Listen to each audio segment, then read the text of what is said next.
Begin the current Daf, Mesechtes Bava Kama Daf Yud Daled. We begin 6 lines down at the top of the Yomid, where the Gemara is in the middle of a discussion about a machlekes, how to explain the words of our Mishnah. We had these interesting words. Our previous Mishnah of Tess was quoting what qualifies for when you're going to be chayiv for nezik. So he said it has to be nechasim shem me'ilah, has to be nechasim shel that are b'nei bris, has to be nechasim yuchadim. And we said that's going to be in all places, except for Rishus Michedes Lamazik, which that makes sense, because Turuch B'Shasi My Bayi. And then we had the words Rishus Nizik Vehamazik, and now it's not clear, as we're going to explain in a moment, what is going on. Is it a continuation of the exception that you're going to be putter there? Or no, Rishus Nizik Vehamazik, that you actually going to be chayiv. And regarding one of those opinions, the opinion of Rabbi Lazar, who he holds that by the sheer area of the nizik and the mazik, that you potter on shein v'regel, that he considers it not as b'stei acher because it's not totally that guy's field. That's what Gemara is going to continue asking on his opinion. Today's daf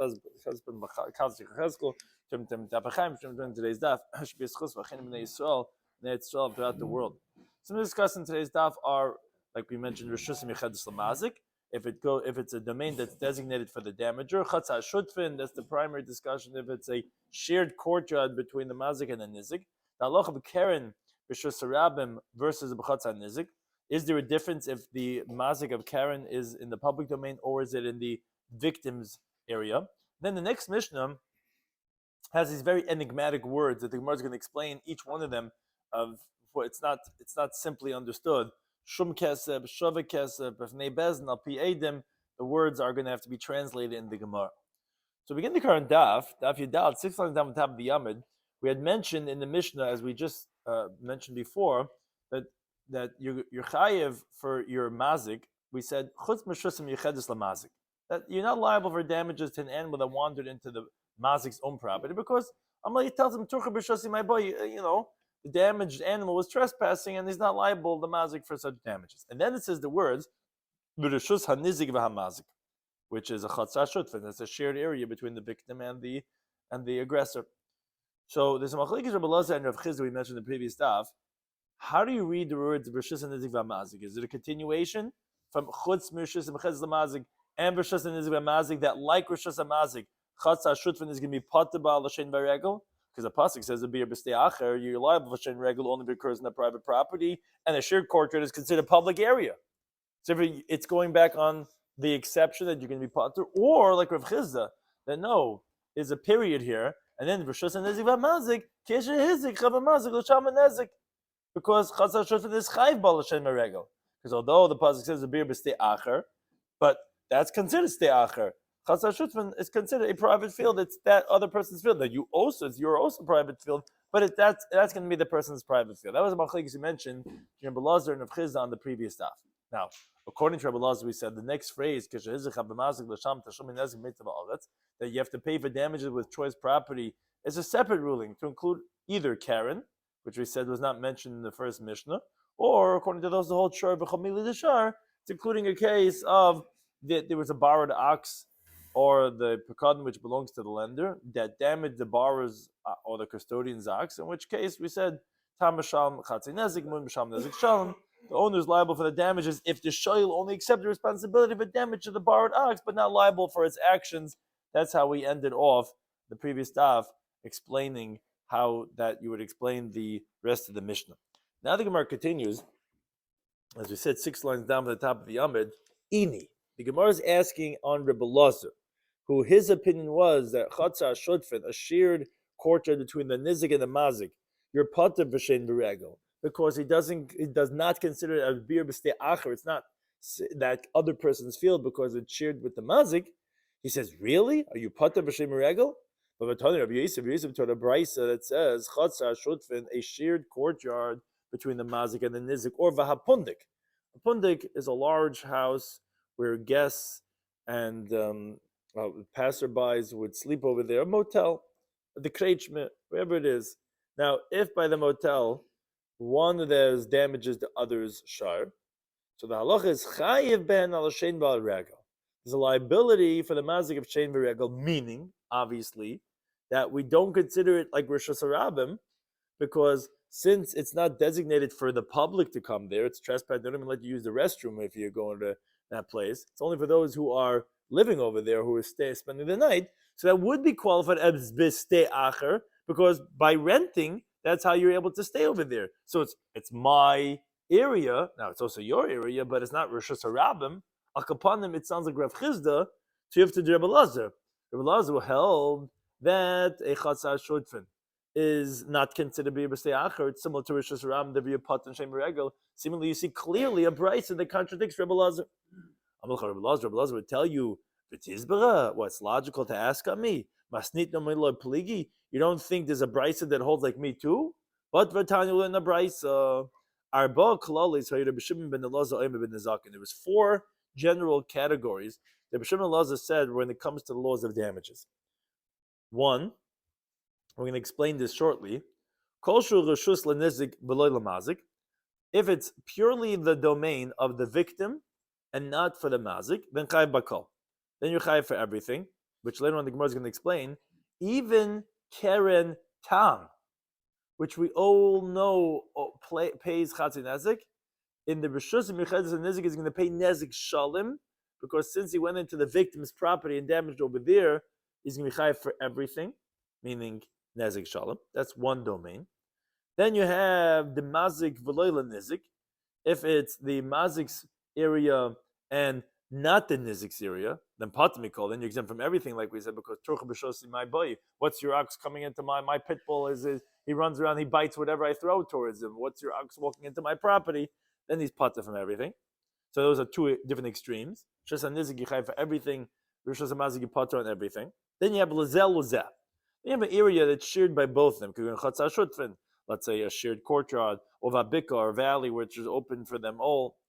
Pater ba'al hashen ba'al regel. Then you're exempt from shein regel because we don't consider that b'stei acher, because stei acher sounds like a singular has to be designated for the victim.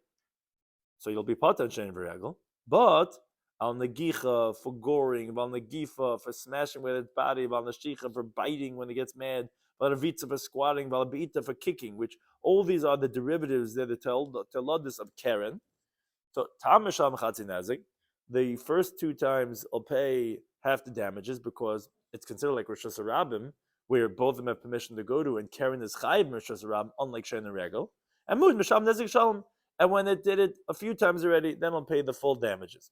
That's category number 3. Number 4 is loy lazeh v'loy lazeh.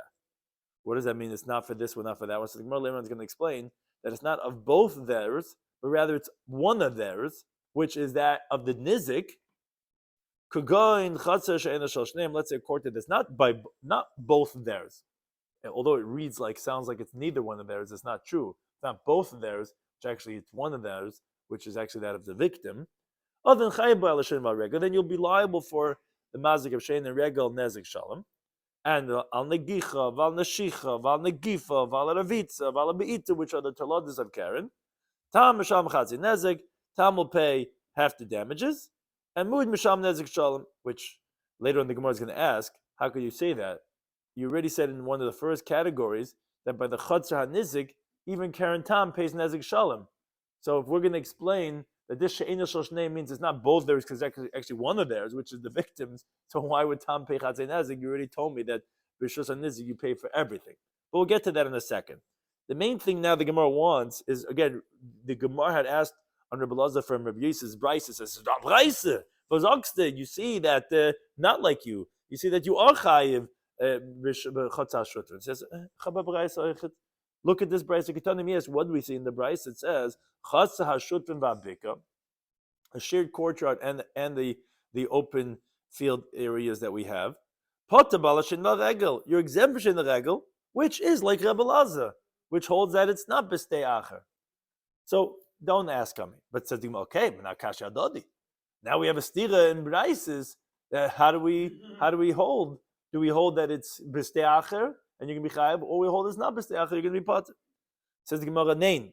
It's not a contradiction between the Braises. Why not? Kitanyahi, when did we learn the Braisa that says that you're going to be potter, which was the one that, so to speak, sounded like Rabbi Lazar? So the Gemara has some very interesting ways of describing these cases. We're talking about b'chatzim yuchedes lazeh lazeh.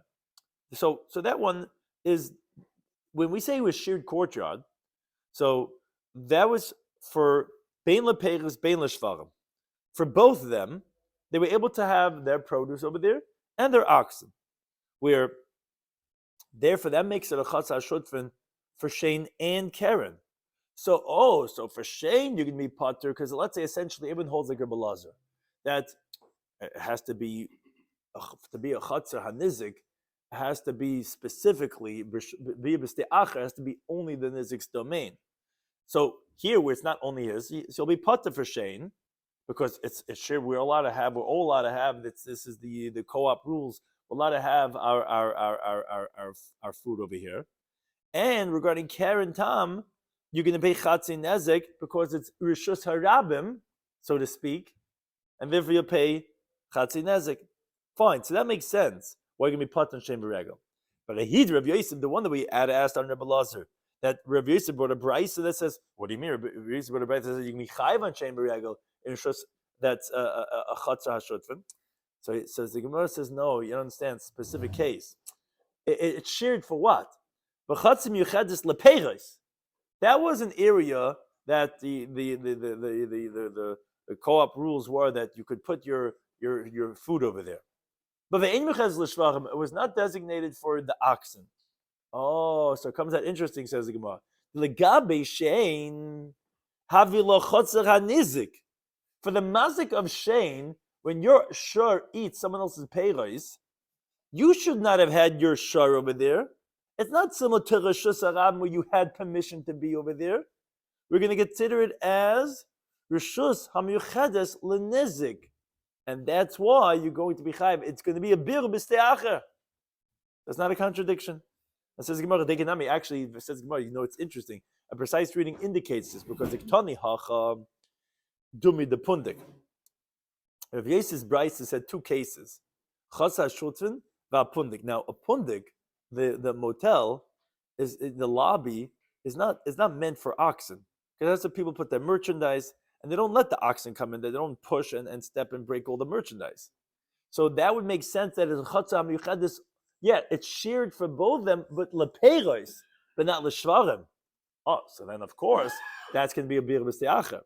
But Uktani Hasam, the second brisa that says like a Belazar, says another. It's similar cases. Dumya debika. A bika is where generally people have their oxen grazing over there. Oh, Shemamina, that's why it says that you're going to be potter because that's similar to Rishus Harabim, because I have rights to have my oxen over here. So therefore, it depends what is it Chatzah HaShutfin for. If it's Shutfin only if a peiros, then you'll be chayiv in Shem Berego. If it's Shutfin for oxen too, you'll be potter in Shem Berego, because that's similar to Rishus Harabim, and therefore it's not a steer in the brises.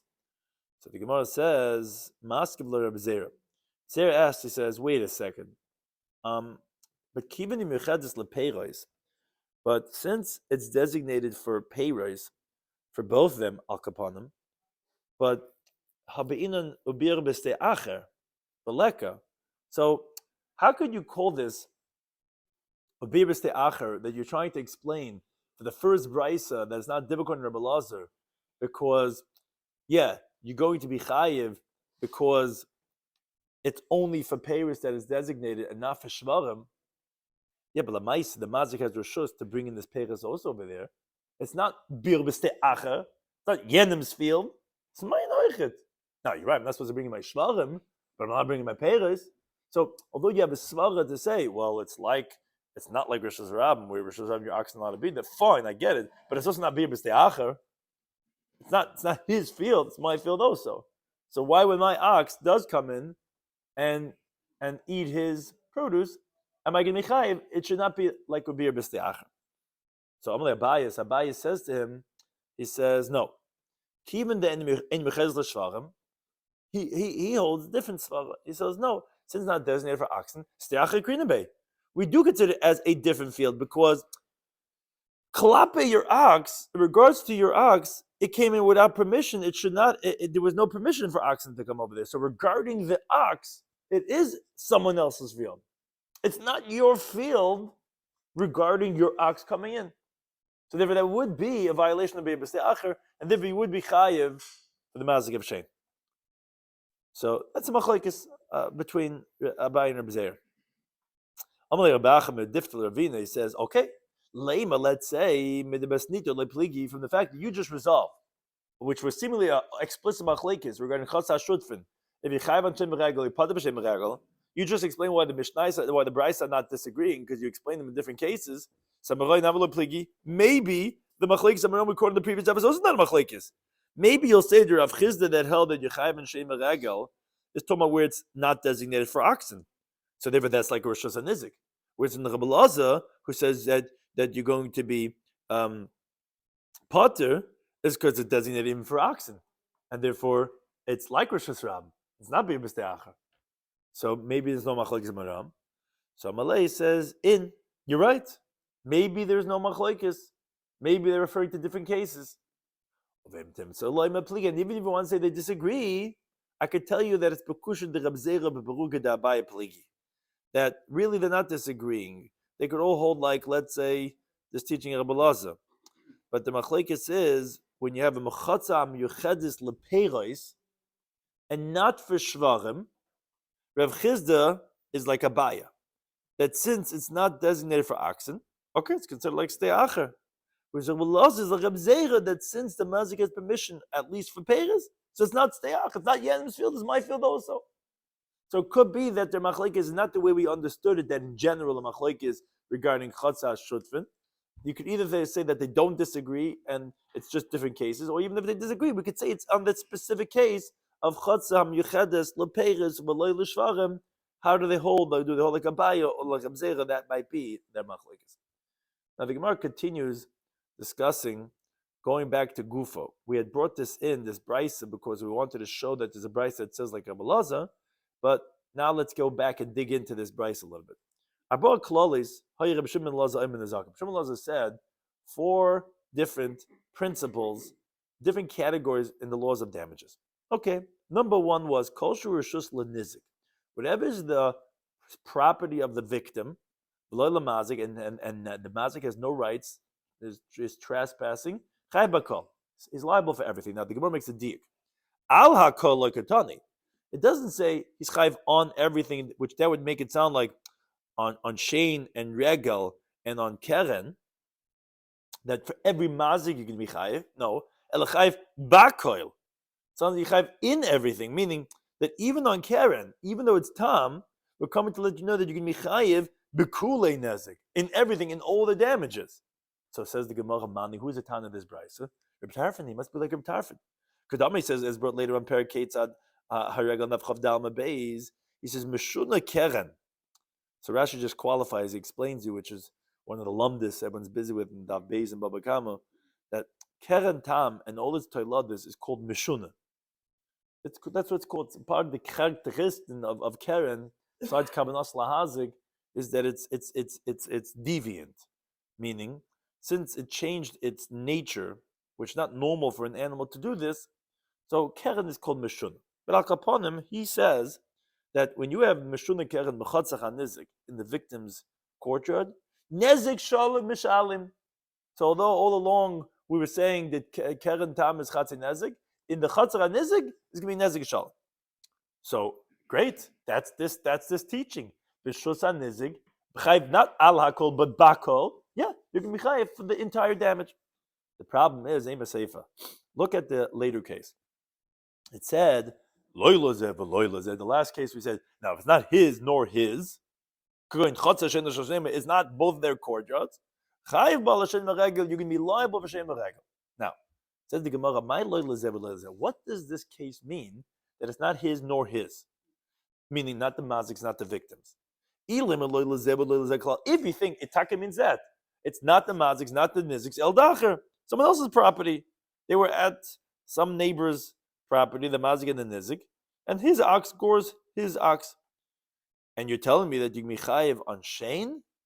How's that possible? But it has to be that it was grazing in someone else's field, but like you don't have there, because it's not the nizik's field, it has to be in yenim. Doesn't mean someone else is not yours, it means that guy's property. So that wouldn't qualify when it's when it's neither one of theirs. It's doesn't just mean some other field. It means that someone else's field, and it damages it there. Rather, obviously, you have to translate when we say loy lazeh but loy lazeh. It's just in contrast to one of the other cases we said. One of the cases we said that it's this guy's and this guy's chatzah shutfin. The last case is saying no, it's not this one's and this one's, meaning el dechad. It's only one of theirs, meaning the niziks. Yes, that's the Gemara's question. But Katani Seifa, and still the Seifa said, we're only calling it that because we had said a case of when it is both of theirs. First we said it's only the Nizik's property. Then we said it's only the Mazik's property. Then we said it's both their properties. And the last case saying, no, it's not not both their properties. Oh, so that's similar to, the Gemara is going to ask a more critical question. The Gemara is asking, Katani Seifa, and in that last case, which already was the first case we said, we're just calling it something else. In the last case, we call it Tam Misham Chatzi Nazik. Tam pays only half damages. Mud Misham Nazik Sham, Mud pays full damages. I don't understand. That doesn't make sense. Because Asan La Rabbanan, that's like the Rabbanan, that the Ami they say, Mishuna Keren B'Chatza Nizik, that the deviant Keren in the victim's property, Chatzi Nazik with the Misham, you pay Chatzi Nazik. It comes out that you're saying that the Reish of Tarfin and the Sefer is Rabbanan. That's what you're saying, because you're saying that when it's neither one of them, it's only one of theirs, you're saying that it's still going to be Chatzi Nezik. So that says Gemara in yes. Shmuel said Rabbi Yehuda later on, when the Mishnah talks about these 5 types of tam, he says, Shinna, sharp one, Shavik Masnitin, leave the Mishnah. Stop trying to answer the Mishnah like one Tana. But come after me and say like me that I explain so the 4 klalas that Reb Shimon said, really, 2 of them are in the same case. One is going to be like Reb Tarfon, and one is going to be like the Rabbanan. So it is the same case. And when he's saying it as a klal, he's saying for 2 different opinions how they would hold. That's one approach. Another approach says the Gemara. Ravina B'Shmei the Rambam says no, kula Reb Tarfoni. No, the whole Bryce is Reb Tarfon. What's meant? It's not his and it's not his. It means a more sophisticated case. When it comes to peiros, it's not both theirs. It's elo dechad. For who has a right to put in peiros was only the victim. But both of them had rights to have their oxen over there. Okay, interesting. So says the Gemara like this: the legabi shein, regarding the mazik of shein, havelachotzer hanizik. It's for who has the food, right? That makes it the victim's property to be your bistei acher. Only the victim had the rights to have his cereal boxes there that day. We switch off. We do rotation. Who has the rights to have their cereal boxes that day? Everyone's allowed to come bring their oxen, but only one guy can have his only room for one guy's cereal box. So the mazik is going to be chayiv in this case shein because the gabi peiros, it's only the niziks. It is being b'stei acher. But the gabi keren, which was the question from, that have a rishus rabim, because everyone was allowed to bring their oxen over there. Wow! So therefore, you can make chatzi nezik and not anything more, and that could therefore be like a taf. It's not a contradiction. Says the Gemara, but if that's the case, great, you resolved the contradiction. But why are you saying arba shleishav? That's really the question you were asking before. Forget about the contradiction. You're right, it's not a stira because you resolved it. You told me that it's a different type of leila zev. It's only rishusam yichadis lenizig, only for shein, but not for keren. And therefore, although he said that by keren, when it is rishusam yichadis nezik shom, this is not yichadis for keren. It's only yichadis for shein. But then. Why are you saying there's 4 klal? There's only 3 because this last klal, this last category, you already know from the first one that since regarding shein it's a chatzah and nizik. So why do I have to say you can be chayiv on shein? You already said in the reisha whatever is rishus nizik but not for the mazi chayiv for everything. And keren chatzah shutfin already said also previously. We said like for example chatzah shutfin and the bika that is like rishus harab, and then on the gich and the giv the tam is going to pay only chatzah nizik. So what really are you learning according to this interpretation of Ravina? In the last case, you're not really learning anything. It's only 3 klalim.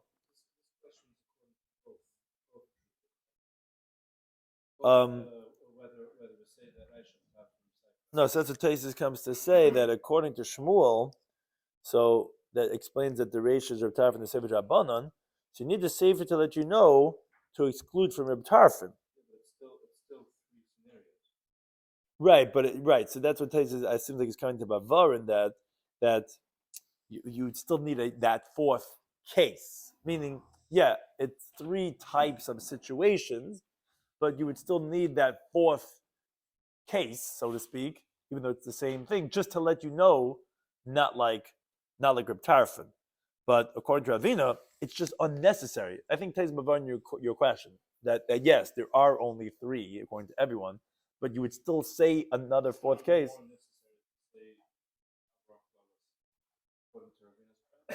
According to Ravina, this. It is an interesting scenario where only one guy is allowed to bring in. Right, but I'm saying, but that's what the Rashi was explaining. You could infer that already from previous cases that you mentioned. You're really not teaching me anything.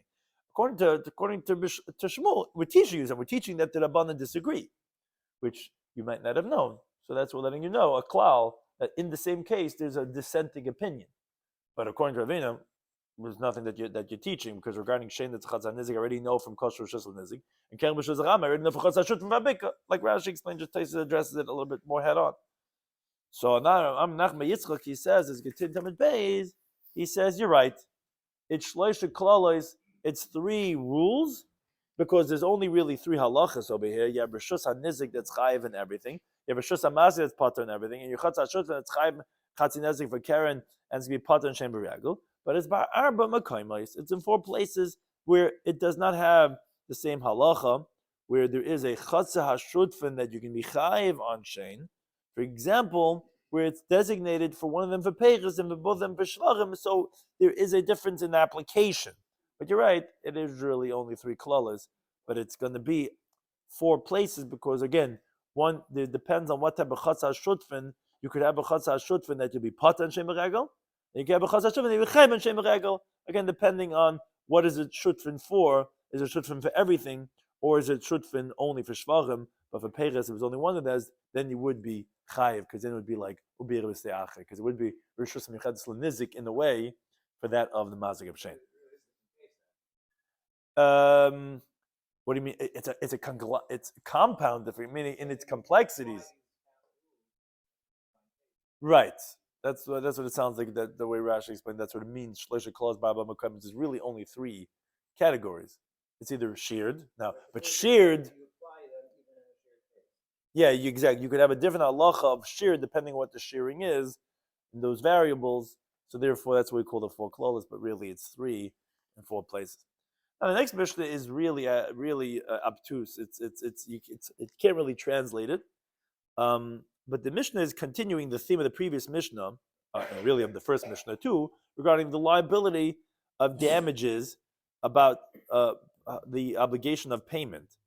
So the Mishnah says like this: Shum Kesef, the assessment of money, which the Gemara is going to explain the whole Mishnah, with Shava Kesef, with items of value, Bifnei Bezin in front of the court, Vapiedim and based on the testimony of witnesses, B'nei Charin who are free people, B'nei B'ris people of the covenant. And don't worry if you're not understanding it, because it's not really understandable. And women are included in the category of damage. And and you could have where the victim and the aggressor are both involved in the payment. Okay, that's a very interesting Mishnah. So the Gemara is going to try to tease this apart one by one. It says the Gemara, "My shum kesef." What does this mean? What are you trying to tell me regarding the assessment of money? Some of you, this says like this. Translate the words shum zeh. This evaluation of the damages lo yehei ela bekesef. The court goes and evaluates how much was the damage worth, 100 dinar, 200 dinar, and that's how he pays him. Which Tanina, we learned in our Mishnah, supports Law D'Tat Rabbanan, which we learned in the Brisa. Which the point we're trying to say is that obviously what the Brisa is teaching was primary. What does the Brisa say? The Brisa says like this: Para shazika talis. If a cow ruined someone's jacket, it was in the victim's property. The cow comes in and damages his jacket. Or Vitala Shazika Pacha, the other way around, which Taisa discusses this, and Rashi seems to be addressing this also. This can't be in the same area, really, seemingly, because they have different halachas regarding if it has to be considered as Rosh Hashanah or as like a burr. But be that as it may, if let's say the animal was walking and tripped on this guy's jacket, and now the cow broke its foot, goes to the vet, it's going to cost for $800 to put a splint on this cow's foot. So either one, the cow damaged the jacket damaged the cow. We don't say, okay, teitzi para batalis. You know what? That this cow ruined your jacket. Take the cow in place of the jacket. We're not going to evaluate whether it's worth more, worth less. I don't care. You take his jacket, you take his cow who ruined your jacket. Or batalis papara. Let's say that the jacket is the one that ruined this cow's foot. So you take the jacket for the damage that it did. No, you don't say that. Rather, we evaluate the damage in the monetary value according to what he damaged his friend. That's what he has to pay.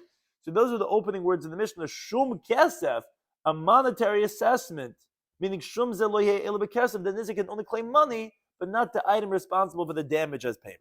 That was the first halacha. Okay, moving on to the next words in the Mishnah. Shove kesef. In other words, something that's worth money, he should pay him. It's like we learned in the Brisa. Shove kesef, it has to be worth money. Malamed, this comes to teach in business kakin. The courts do not address themselves to collect from the mazik only if the mazik has karka, which there's insurance for that, meaning it's always going to be there. Which that's what the Mishnah means when it says shava kesef, which Gemara later on is going to explain how do you see that from the word shava kesef. But that's how the Gemara is understanding that it has to be something that's worth money, which is karka. But if the victim goes and on his own he snatches, let's say, the guy's car, he snatches the guy's beach ball, whatever it is, okay, so the court will collect from him. But generally, it has to be shava kesef. So the Gemara explains, Amar, the Tana of the Brisa said, shava kesef has to be worth money. Comes to teach that the courts, they only collect for the victim from real estate. Says, but my mashma, where do you see that? Some of Rabbi Bauli says, because it has to be dava hashava kol kesef. The word shava kesef, unlike the way it's usually translated in Shas, the most understanding means something that's worth all of its money that you give, that you pay for it. So the Gemara says, wait a second. My niyu, what does that mean that you're saying that it's worth kol kesef, is worth all the money that you pay for it? It's obviously that you're trying to tell me because karka is davar she'en lo yana. There's usually a halacha of price gouging, of overpricing something of what it's worth. Now by karka it doesn't have such a halacha. Even if you buy it with more money than a sixth, more than what its value is, the seller does not have to give back that money, as the Gemara says in Bava and Paragraph Zav Vav Medalev, that there's no aina on karkos. It's worth whatever you're going to pay for it. It has that value. Now, slaves and documents and karka, they all don't have aina, even if you bought more than its value. So on that, the Gemara asks, so really? So you tell me that shava kesef means karka because it's worth all the money, how much you would pay for it, because there's no aina? But avadim b'shtarais, slaves and documents, if you sell documents to your friends, nami aina, also the buyer cannot claim from that there was overcharge. So then why are you saying that there's only for the collections from karka? Well, why wouldn't that apply to avadim and shtaris too?